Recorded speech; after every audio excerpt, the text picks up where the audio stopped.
നമസ്കാരം, ഞാൻ ബൈജു N നായർ. നമ്മുടെ ചാനലിലേക്ക് സ്വാഗതം.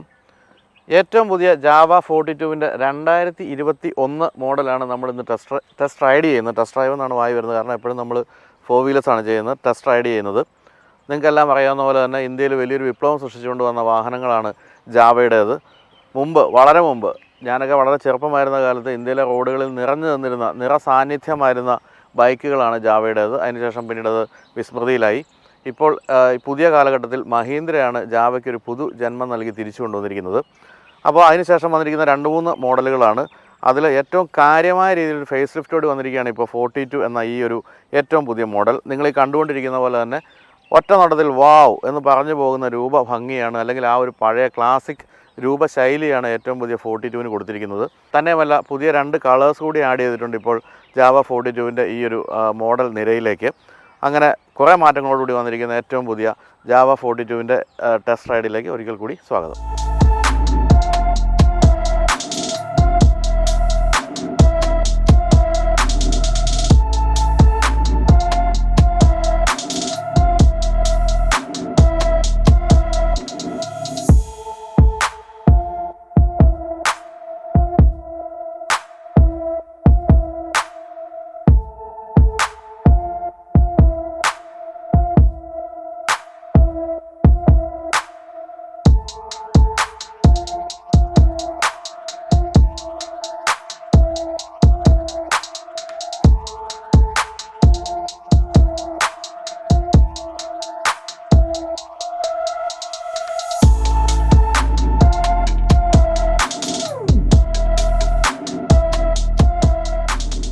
ഏറ്റവും പുതിയ ഈ ഒരു മോഡലിനെ കമ്പനി വിളിക്കുന്നത് 2.1 എന്നാണ്. അതായത് ഡിസൈൻ തീമിനെ 2.1 എന്നാണ് വിളിക്കുന്നത്. 2.0 എന്നായിരുന്നു ഇതുവരെ ഉണ്ടായിരുന്ന മോഡലിൻ്റെ പേര് എന്ന് വിളിക്കാവുന്നത്. നമുക്ക് ഏതായാലും നേരെ കാര്യത്തിലേക്ക് കിടക്കാം. എന്തൊക്കെയാണ് മാറ്റങ്ങൾ സംഭവിച്ചിരിക്കുന്നതെന്ന് നോക്കാം. ആ ഒരു ബേസിക് രൂപത്തിൽ യാതൊരു മാറ്റവും സംഭവിച്ചിട്ടില്ല. എന്നിട്ട് ചില കസ്റ്റമർ ഫീഡ്ബാക്കുകളൊക്കെ നോക്കിയിട്ട് അതിന് പറ്റുന്ന ചെറിയ മാറ്റങ്ങളൊക്കെയാണ് വരുത്തിയിരിക്കുന്നത്. കൂടാതെ എസ്തെറ്റിക്കലിയും കുറേ മാറ്റങ്ങൾ നമുക്ക് കണ്ടെത്താം. അതിൽ പ്രധാനമായിട്ടും നമുക്ക് കാണാവുന്നത് നിങ്ങൾ കണ്ടുകൊണ്ടിരിക്കുന്ന പോലെ എൻജിൻ റൂമിൻ്റെ ആ ഭാഗം മുഴുവൻ ബ്ലാക്കൻ ചെയ്തിരിക്കുന്നു എന്നുള്ളതാണ്. അതിനെ ജാവ പെറക്കിൻ്റെ അതേ രൂപത്തിലേക്ക് ആണിപ്പോൾ മാറ്റിയിരിക്കുന്നത്. അപ്പോൾ ഒരു റിവ്യൂവിൽ വായിച്ച പോലെ ഇപ്പോൾ ബ്ലാക്കാണ് ഏറ്റവും പുതിയ ക്രോമിയം എന്ന് വായിച്ചു. അത് രസകരമായ ഒരു പരാമർശമായിരുന്നു. ഏതാണ്ട് അങ്ങനെയാണ് നമുക്കിപ്പോൾ കാണാവുന്നത്. പിന്നെ ഈ കാണുന്ന പോലെ ഈ റേസിംഗ് സ്ട്രൈപ്സ് വന്നു. അത് പെട്രോൾ ടാങ്കിലുമുണ്ട്. അതാ ഈ സൈഡിലും നമുക്കത് കാണാം. 42 എന്നുള്ള ലോഗോയും അവിടെ കാണാം. മുൻഭാഗത്ത് വ്യത്യാസങ്ങളൊന്നും സംഭവിച്ചിട്ടില്ലെങ്കിലും ഗ്രില്ലിൽ ഇപ്പോൾ ഒരു പുതിയ ആക്സസറി വന്നിട്ടുണ്ട്. അതിപ്പോൾ ഈ ഒരു പുതിയ നമ്മൾ കൊണ്ടുവന്നിരിക്കുന്ന ഈ ഒരു മോഡലിൽ വന്നിട്ടില്ല എന്നേ ഉള്ളൂ. ആക്സസറി ആയിട്ട് നമുക്കിവിടെ ഒരു മെറ്റൽ ഗ്രില്ല് ഫിറ്റ് ചെയ്യാം ഈ ഒരു ഹെഡ് ലാമ്പിന് മേലെയായിട്ട്. അത് ഒരു ക്ലാസിക് രൂപം ഭംഗി വർദ്ധിപ്പിക്കുമെന്നുള്ള കാര്യത്തിൽ സംശയമില്ല. അതാണ് പ്രധാനമായിട്ട് ഇവിടെ വരാവുന്നൊരു കാര്യം ആക്സസറി ആയിട്ട്. കൂടാതെ ഇപ്പോൾ നമുക്ക് ആക്സസറി ആയിട്ട് ഒരു വിൻഷീൽഡ് കൂടി വാങ്ങിച്ച് ഫിറ്റ് ചെയ്യാൻ സാധിക്കും. അത് രണ്ടുമാണ് പ്രധാനമായിട്ടും ആക്സസറികളായിട്ട് വരുന്നത്.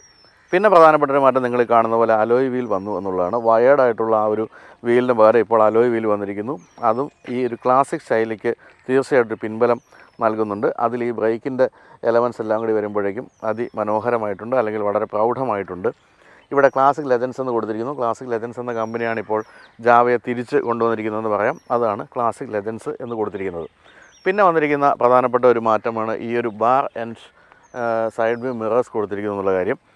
ഇത് പ്രാക്ടിക്കലി കുറച്ച് സാധാരണ നമ്മളിവിടെ ഫിറ്റ് ചെയ്യുന്ന സൈഡ് വ്യൂ മിറേഴ്സ് പോലെയല്ല, കാലൊക്കെ തട്ടാനുള്ള സാധ്യതയുണ്ട്. എങ്കിൽ പോലും ഇത് ഈ ഒരു ബൈക്കിൻ്റെ രൂപത്തിന് തീർച്ചയായിട്ടും ചേരുന്നതാണ്. കുറേ കൂടി ഭംഗിയായിട്ടുണ്ട് ഇപ്പോൾ ആ ഒരു bar and side view mirrors വന്നപ്പോൾ മൊത്തത്തിൽ 42-ൻ്റെ രൂപം. അടുത്ത പുതുമയിലേക്ക് പോവുകയാണെങ്കിൽ പുതിയ സ്വിച്ചുകളാണ് വന്നിരിക്കുന്നത്. കുറേ കൂടി നിലവാരമുള്ള സ്വിച്ചുകളാണ്, ഉപയോഗിക്കാൻ കുറേ കൂടി എളുപ്പമുണ്ട്. തന്നെയുമല്ല, ഇവിടെ പുതിയൊരു സ്വിച്ച് വന്നിരിക്കുന്നു. ഇത് ട്രിപ്പ് മീറ്റർ സ്ക്രോൾ ചെയ്യാനുള്ള സ്വിച്ചാണ്. അതിൽ സ്ക്രോൾ ചെയ്യുമ്പോൾ ഇതിൽ മാറ്റം വരുന്നത് നിങ്ങൾക്ക് കാണാം ഈ സ്ക്രീനിൽ. അപ്പോൾ ട്രിപ്പ് മീറ്ററിൽ മാറ്റങ്ങൾ വരുത്താവുന്ന അത് സ്ക്രോൾ ചെയ്യുന്ന സ്വിച്ചാണ് പുതുതായിട്ട് വന്നിരിക്കുന്നത്. എന്തായാലും മീറ്ററിലൊന്നും വ്യത്യാസം സംഭവിച്ചിട്ടില്ല. വളരെ ബേസിക് ആയിട്ടുള്ള മീറ്ററാണ്. അതിൽ ക്ലോക്കോ അല്ലെങ്കിൽ ഗിയർ സെലക്ടറോ അങ്ങനെയുള്ള കാര്യങ്ങളൊന്നും വന്നിട്ടില്ല. പക്ഷേ അതിനും ആ ഒരു ക്ലാസിക് രൂപഭംഗി ഉണ്ട് എന്നുള്ള കാര്യത്തിൽ സംശയമില്ല. വളരെ സുന്ദരമാണിത്. പിന്നെ വന്നിരിക്കുന്ന ഒരു മാറ്റം എന്ന് പറയുന്നത്, അത് നമുക്ക് പ്രത്യക്ഷത്തിൽ കാണാൻ സാധിക്കില്ലെങ്കിലും ഈ സീറ്റിൻ്റെ കുഷനിങ് അല്പം കൂടി മെച്ചപ്പെടുത്തിയിട്ടുണ്ട്. അതായത് കുറച്ചുകൂടി സോഫ്റ്റായ കുഷനിങ് ആണ് ഇപ്പോൾ കൊടുത്തിരിക്കുന്നത്. അതുകൊണ്ട് തന്നെ ഇരുന്ന് ഓടിക്കുമ്പോൾ കുറേ കൂടി സുഖം ലഭിക്കുന്നുണ്ട്. പിന്നെ നമ്മൾ കണ്ടത് ഈ ഒരു ബ്ലാക്ക് ആൻഡ് ചെയ്തിരിക്കുന്ന എൻജിൻ തന്നെയാണ്. തീർച്ചയായിട്ടും ഈ വാഹനത്തെ ഏറ്റവും മനോഹരമാക്കുന്നത് ആ ഒരു കാര്യമാണ്. ക്രോമിയത്തിൻ്റെ ആ ഒരു ധാരാളത്വം ഉപേക്ഷിച്ച് ബ്ലാക്കിലേക്ക് മാറിയപ്പോൾ അത് വളരെ ഭംഗിയായിട്ടുണ്ട്. പിന്നെ സംഭവിച്ചിരിക്കുന്ന ഒരു മാറ്റം അത് നമുക്ക് പ്രത്യക്ഷത്തിൽ കാണാവുന്നതല്ല, അത് ചേസസ് ഒന്ന് സ്ട്രെങ്തൻ ചെയ്തിട്ടുണ്ട് എന്നുള്ളതാണ്. പഴയ വാഹനം ഓടിച്ചവരുടെ ചില പരാതികൾ, അതായത് നമ്മൾ ഫ്രണ്ട് ബ്രേക്ക് പിടിക്കുമ്പോൾ പെട്ടെന്ന് വാഹനം മുന്നിലേക്കൊന്ന് ആഞ്ഞിങ്ങനെ കുത്തുന്ന പോലെ വരുന്നു എന്നാണ് ഒരു പരാതി ഉണ്ടായിരുന്നത്. അപ്പോൾ അതിന് മാറ്റം വരുത്താനായിട്ട് ചേസസിൽ ചില മാറ്റങ്ങൾ ഇപ്പോൾ പുതിയ 42-ൽ വരുത്തിയിട്ടുണ്ട്. മറ്റൊരു കാര്യം, ഇപ്പോൾ എക്സിസ്റ്റിംഗ് ആയിട്ടുള്ള 42-ൽ നമുക്ക് അഡീഷണൽ ആയിട്ട് ഫിറ്റ് ചെയ്യാവുന്ന ഈ ഒരു ആക്സസറീസ്, അതായത് അലോയ് വീല് പോലുള്ള കാര്യങ്ങൾ നമുക്ക് അതിലും ഫിറ്റ് ചെയ്യാം. അതായത് 2 മോഡലുകളും ഒരുമിച്ച് തന്നെ വിൽക്കാനാണ് ജാവയുടെ പദ്ധതി. ഈ ഒരു പുതിയ മോഡൽ വന്നതുകൊണ്ട് പഴയത് നിർത്തുകയല്ല ചെയ്യുന്നത്, രണ്ടും ഒരുമിച്ച് വിൽക്കുന്നു. എന്നിട്ട് ഈ വാഹനത്തിലുള്ള ഇത്തരം 1-2 ആക്സസറീസ് നമുക്ക് മറ്റേ പഴയ വാഹനത്തിലേക്ക് മാറ്റി ഫിറ്റ് ചെയ്യാവുന്ന ആ രീതിയിലാണ് കമ്പനി ഇപ്പോൾ ഈ 2 വാഹനങ്ങളെ ഒരുമിച്ച് വിൽക്കാൻ തീരുമാനിച്ചിരിക്കുന്നത്. ഇനി അടുത്ത കാര്യം, അതും നിങ്ങളുടെ കണ്ണുകൾക്ക് മനസ്സിലാക്കാൻ പറ്റാത്ത കാര്യമാണ്. അതായത് 1 കിലോഗ്രാം ഭാരം കുറഞ്ഞിട്ടുണ്ട് പുതിയ 42-ന്. അത് പഴയ വാഹനത്തിലുണ്ടായിരുന്ന കാറ്റലിറ്റിക് കൺവേർട്ടറിൽ മാറ്റം വരുത്തി അല്പം കൂടി ചെറിയ കാറ്റലിറ്റിക് കൺവേർട്ടർ ഫിറ്റ് ചെയ്തപ്പോൾ സംഭവിച്ച മാറ്റമാണ്. എന്തായാലും ഒരു ബൈക്കിനെയൊക്കെ സംബന്ധിച്ച് 1 കിലോ ഭാരം കുറയുക എന്ന് പറയുന്നതും വലിയ കാര്യം തന്നെയാണ്. അപ്പോൾ അതിപ്പോൾ ഏറ്റവും പുതിയ 42-ൽ സംഭവിച്ചിട്ടുണ്ട്. ഇനി നമുക്കിതിൻ്റെ ഡിസൈനിലേക്ക് വീണ്ടും തിരിച്ചു പോവുകയാണെങ്കിൽ, പിൻഭാഗത്തേക്ക് വരുമ്പോഴാണെന്ന് തോന്നുന്നു ഏറ്റവും മനോഹരമായ രീതിയിൽ ഇതിൻ്റെ ഡിസൈൻ ഒരു ക്ലാസിക് ശൈലിയിലേക്ക് മാറുന്നത്. ഈ ഒരു ബമ്പറിന് ചേരുന്ന രീതിയിൽ തന്നെ ഒതുക്കി ഫിറ്റ് ചെയ്തിരിക്കുന്ന ഈ ഒരു ടെയിൽ ലാമ്പ് വളരെ മനോഹരമായിട്ടുണ്ട്. പിന്നെ പഴയ ശൈലിയിൽ തന്നെയുള്ള ഇൻഡിക്കേറ്റേഴ്സാണ് കൊടുത്തിരിക്കുന്നത്.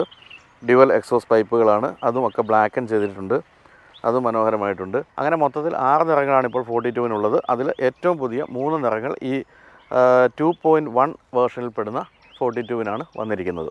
അപ്പോൾ ഇതൊക്കെയാണ് ഈ വാഹനത്തിൻ്റെ ഡിസൈൻ വിശേഷങ്ങൾ. തീർച്ചയായിട്ടും കണ്ണിന് കൗതുകം തോന്നുന്ന ക്ലാസിക് ശൈലികൾ ഇഷ്ടപ്പെടുന്ന ആർക്കും ഇഷ്ടപ്പെടുന്ന രീതിയിലാണ് ഏറ്റവും പുതിയ 42 വന്നിരിക്കുന്നത്. അപ്പോൾ ഇത്തരത്തിലുള്ള വാഹനങ്ങൾ ഇഷ്ടപ്പെടുന്നവർ തീർച്ചയായിട്ടും പ്രണയിച്ചു പോകുന്ന രൂപഭംഗിയുണ്ട് പുതിയ ജാവ 42-ന്.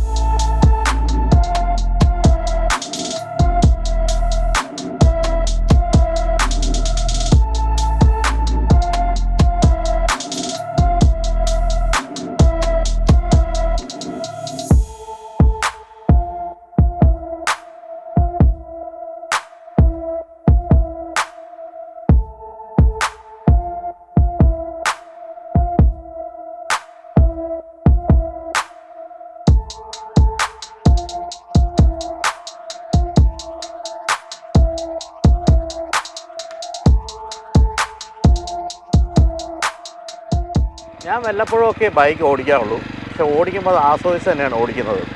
ആസ്വദിച്ച് ഓടിക്കാൻ പറ്റുന്ന ഒരു ബൈക്കായിട്ട് ഇപ്പോൾ ഏറ്റവും പുതിയ 42 മാറിയിട്ടുണ്ട്. അതിന് 2-3 കാരണങ്ങളുണ്ട്. ഒന്ന്, എൻജിൻ പവർ വളരെ കുറച്ചൊന്ന് വർദ്ധിച്ചിട്ടുണ്ട്. വളരെ കുറച്ചെന്ന് വെച്ചാൽ 0.8 bhp ആണ് വർദ്ധിച്ചിരിക്കുന്നത്. പക്ഷേ അത് മാത്രമല്ല, റിഫൈൻമെൻറ്റ് ലെവലും കാര്യമായ രീതിയിൽ വർദ്ധിച്ചിട്ടുണ്ട്. BS6 എമിഷൻ നോംസ് ഉള്ള ജാവ 42 വന്നപ്പോൾ കുറേ മാറ്റങ്ങൾ സംഭവിച്ചിരുന്നു. ഇപ്പോൾ അതിന് ശേഷം വീണ്ടും മാറ്റം സംഭവിച്ചിരിക്കുകയാണ്. ഞാൻ നേരത്തെ പറഞ്ഞ കസ്റ്റമേഴ്സിൻ്റെ എല്ലാ തരത്തിലുള്ള ഫീഡ്ബാക്കുകളും കണക്കിലെടുത്തിട്ടുണ്ട്. ഉദാഹരണമായിട്ട് പറയുകയാണെങ്കിൽ, വളരെ ചെറിയൊരു കാര്യം പറയുകയാണെങ്കിൽ, ഈ വാഹനത്തിൻ്റെ സൈഡ് സ്റ്റാൻഡിൻ്റെ നീളം ഒന്ന് കുറച്ചിട്ടുണ്ട്. അത് കസ്റ്റമർ ഫീഡ്ബാക്കാണ്. കാരണം കോർണർ ചെയ്യുമ്പോൾ പലപ്പോഴും ഈ സ്റ്റാൻഡ് ഉരയുന്നതായിട്ട് കംപ്ലയിൻ്റ് ഉണ്ടായിരുന്നു. അപ്പോൾ അത് പരിഹരിച്ചു. അങ്ങനെ വളരെ ചെറിയ കാര്യങ്ങളിൽ പോലും. കൂടാതെ സീറ്റിൻ്റെ കുഷനിങ് പോരാ എന്നൊരു അഭിപ്രായം ഉണ്ടായിരുന്നു. അതുകൊണ്ട് തന്നെ സീറ്റിൻ്റെ കുഷനിങ് കുറേ കൂടി സോഫ്റ്റാക്കി നന്നാക്കിയിട്ടുണ്ട്. പിന്നെ സസ്പെൻഷൻ ഒന്നുകൂടി ഒന്ന് മെച്ചപ്പെടുത്തണമെന്നുണ്ടായിരുന്നു. അതുകൊണ്ട് തന്നെ അതിൽ കാര്യമായ രീതിയിൽ ഒരു റീവർക്കിംഗ് നടന്നിട്ടുണ്ട്. അത് നമുക്കിപ്പോൾ ഓടിക്കുമ്പോൾ അറിയാനുണ്ട്. അപ്പോൾ ഇതെല്ലാം തന്നെ പഴയ 42 ഓണേഴ്സിൻ്റെ പരാതികളായിരുന്നു. അത്തരം പരാതികളെല്ലാം തന്നെ പരിഹരിച്ചിട്ടുണ്ട്. അങ്ങനെ മൊത്തത്തിൽ റിഫൈൻമെൻറ്റ് വർദ്ധിച്ചിട്ടുണ്ട്, സസ്പെൻഷൻ മെച്ചപ്പെട്ടിട്ടുണ്ട്, മൊത്തത്തിൽ ആ ഒരു കോർണറിങ് എബിലിറ്റി മെച്ചപ്പെട്ടിട്ടുണ്ട്. എല്ലാ തരത്തിലും കുറേ കൂടി റിഫൈൻഡായി മാറിയിട്ടുണ്ട്. കൂടാതെ നമ്മൾ ഈ കണ്ടതുപോലെ നിറങ്ങളുടെ കാര്യത്തിലുള്ള ഈ ഒരു മാറ്റം അത് മനോഹരമായിട്ടുണ്ട്. റെഡായാലും ബ്ലാക്ക് ആയാലും എല്ലാം മനോഹരമായിട്ടുണ്ട്. അത്തരം മാറ്റങ്ങളാണ് ഏറ്റവും പുതിയ ജാവ 42-ൽ നമ്മളെ കാത്തിരിക്കുന്നത്. എന്തായാലും ഈ ഒരു ക്ലാസിക് ശൈലി തന്നെ നിലനിർത്തിക്കൊണ്ടാണ് എല്ലാ മാറ്റങ്ങളും സംഭവിച്ചിരിക്കുന്നത് എന്നുള്ളത് ഒരു നല്ല കാര്യം തന്നെയാണ്. കാര്യം ഇപ്പോഴത്തെ എല്ലാ പുതിയ ബൈക്കുകളുടെയൊക്കെ രൂപം വളരെ ഫ്യൂച്ചറിസ്റ്റിക്കായിട്ട് മാറിക്കൊണ്ടിരിക്കുമ്പോൾ പഴയ ആ ശൈലിയിൽ തുടരാൻ തീർച്ചയായിട്ടും ജാവയ്ക്ക് സാധിക്കുന്നുണ്ട്. അപ്പോൾ ഈ 0.8 bhp വർദ്ധിച്ചിരിക്കുന്നതിനുള്ള കാരണം എന്താണെന്ന് ചോദിച്ചാൽ, ജാവയുടെ ക്രോസ് പോർട്ട് ടെക്നോളജി അത് BS6 എമിഷൻ നോംസ് മീറ്റ് ചെയ്ത വാഹനത്തിലാണ് ആദ്യം വന്നത്. അത് കുറച്ചുകൂടി ഒന്ന് മെച്ചപ്പെടുത്തിക്കൊണ്ടാണ് ഇപ്പോൾ 0.8 bhp വർദ്ധിച്ചിരിക്കുന്നത്. എന്തായാലും അതൊരു വളരെ ചെറിയൊരു മാറ്റമായിട്ട് പറയാനുള്ളൂ. ബാക്കി എല്ലാ കാര്യങ്ങളിലും പഴയ എഞ്ചിൻ്റെ അതേ സ്പെസിഫിക്കേഷൻസ് തന്നെ തുടരുകയാണ്. അതായത് 293 cc single cylinder liquid cool engine തന്നെയാണ് ഇപ്പോഴും. 27 bhp ആണ് maximum engine power, 27 newton metre maximum ടോർക്കും. അതുപോലെ 280 mm ഡിസ്ക് ബ്രേക്കാണ് മുൻഭാഗത്ത്, അതുപോലെ 240 mm പിന്നിലും. ഡ്യുവൽ ചാനൽ ABS ആണ് വാഹനത്തിൻ്റെ ബ്രേക്കിൻ്റെ ആ ഒരു ഡിപ്പാർട്ട്മെൻറ്റ് കൈകാര്യം ചെയ്യുന്നത്. പിന്നെ മറ്റൊരു മാറ്റം സംഭവിച്ചിരിക്കുന്നത് ഈ വാഹനത്തിൽ ഇപ്പോൾ ട്യൂബ്ലെസ് ടയേഴ്സ് വന്നു എന്നുള്ളതാണ്. പുതിയ അലോയ് വീൽ വന്നപ്പോൾ ആ കൂടെ ട്യൂബ്ലെസ് ടയേഴ്സും വന്നിട്ടുണ്ട്. അങ്ങനെ മൊത്തത്തിൽ ഈ ഒരു റിഫൈൻമെൻറ്റിനെ സഹായിക്കുന്ന രീതിയിലുള്ള എല്ലാ കാര്യങ്ങളുമാണ് ഇപ്പോൾ ഏറ്റവും പുതിയ 42-ൽ ആഡ് ചെയ്തിരിക്കുന്നത്. ഏറ്റവും പുതിയ ജാവ 42-ൽ നമ്മൾ കണ്ടതെല്ലാം വളരെ പോസിറ്റീവായിട്ടുള്ള മാറ്റങ്ങളാണ്. ഈ പോസിറ്റീവായ മാറ്റങ്ങൾക്ക് അധികമായി കൊടുക്കേണ്ടി വരുന്നത് 8000 രൂപയാണ്. അതായത് നിലവിലുള്ള 42-നേക്കാളും ഏകദേശം 8000 രൂപയാണ് ഏറ്റവും പുതിയ ഈ മാറ്റങ്ങളോട് കൂടിയ 42, അതായത് 2.1 വേർഷൻ ജാവ 42-ന് കൊടുക്കേണ്ടത്. കൂടാതെ പഴയ 42 ഓണേഴ്സിന് വേണമെങ്കിൽ ഈ അലോയ് വീൽ ഉൾപ്പെടെയുള്ള കാര്യങ്ങൾ വാങ്ങിച്ച് അവരുടെ വാഹനങ്ങളിൽ ഫിറ്റ് ചെയ്യാം. അങ്ങനെ ഏകദേശം ഈ ഒരു വാഹനത്തിൻ്റെ സ്വഭാവത്തിലേക്ക് കൊണ്ടുവരികയും ചെയ്യാം. എന്തായാലും ഒരു കാര്യം സമ്മതിക്കണം, ഈ പുതിയ കളേഴ്സ് തീർച്ചയായിട്ടും അതിഗംഭീരമാണ്. നമ്മുടെ എല്ലാവരുടെയും ശ്രദ്ധ ആകർഷിക്കുന്ന രീതിയിൽ എത്ര സുന്ദരമാണ്. തന്നെയുമല്ല ഈ ഒരു മാറ്റ് ഫിനിഷുള്ള കളേഴ്സ് എല്ലാം തന്നെ ഈ വാഹനത്തിൻ്റെ ഒരു ക്ലാസിക് ശൈലിക്ക് കൂടുതലൊരു ബാക്കപ്പ് കൊടുക്കുന്നുണ്ട്. അങ്ങനെ അതിസുന്ദരമായി മാറിയിട്ടുണ്ട് ഏറ്റവും പുതിയ ജാവ 42 എന്ന് പറയാതിരിക്കാനാവില്ല. ഇനി പുതിയ പുതിയ വാഹനങ്ങൾ വന്നുകൊണ്ടിരിക്കുകയാണ് ജാവയിൽ നിന്നും. കൂടാതെ SD എന്ന കമ്പനി കൂടി ക്ലാസിക് ജാവയുടെ ഭാഗമായിട്ട് വരാൻ പോകുന്നു. അങ്ങനെ പഴയ വസന്തകാലം തിരിച്ചു വരാൻ പോവുകയാണെന്ന് തോന്നുന്നു. എന്തായാലും ഈ വാഹനത്തിൻ്റെ ഒരു റിഫൈൻമെൻറ്റ് ലെവൽ തീർച്ചയായിട്ടും വർദ്ധിച്ചിട്ടുണ്ട്. അപ്പോൾ പഴയ 42 ഓടിച്ചിട്ടുള്ളവർ ഈ വാഹനം ഓടിക്കുമ്പോൾ തീർച്ചയായിട്ടും ആ ഒരു വ്യത്യാസം അനുഭവപ്പെടുകയും ചെയ്യും. അപ്പോൾ ഇതൊക്കെയാണ് പുതിയ ജാവ 42-ൻ്റെ വിശേഷങ്ങൾ. അപ്പോൾ വീഡിയോ നിങ്ങൾക്ക് ഇഷ്ടമായെങ്കിൽ ലൈക്ക് ചെയ്യുക, ഷെയർ ചെയ്യുക, ബെൽ ബട്ടൺ അമർത്തുക. സബ്സ്ക്രൈബ് ചെയ്യാത്തതുണ്ടെങ്കിൽ സബ്സ്ക്രൈബ് ചെയ്യുക. പുതിയ വാഹന വിശേഷങ്ങളുമായിട്ട് വീണ്ടും കാണാം. ഈ വീഡിയോ കണ്ട എല്ലാവർക്കും നന്ദി, നമസ്കാരം.